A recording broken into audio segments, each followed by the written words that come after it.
இந்த நாளுக்காக இறைவனுக்கு நன்றி கூறுவோம்.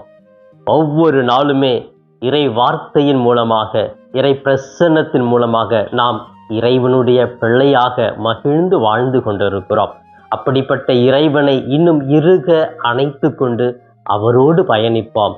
நிச்சயமாக ஒவ்வொரு நொடி பொழுதுமே இறைவன் நம்மை அபரிவிதமாக ஆசீர்வதிப்பார்.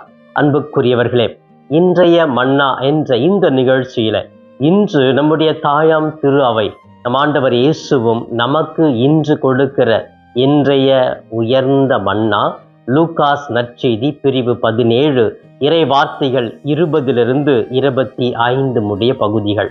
அன்புக்குரியவர்களே, இந்த பகுதி எதை பற்றி நமக்கு நினைவுபடுத்துகிறது என்றால், பரிசேயர்கள் இயேசுவை அணுகி இறையாட்சி எப்பொழுது வரும் என்று கேட்கிறார்கள். இயேசு அவர்களுக்கு தெளிவாக விளக்கம் கூறுவதாக இந்த பகுதி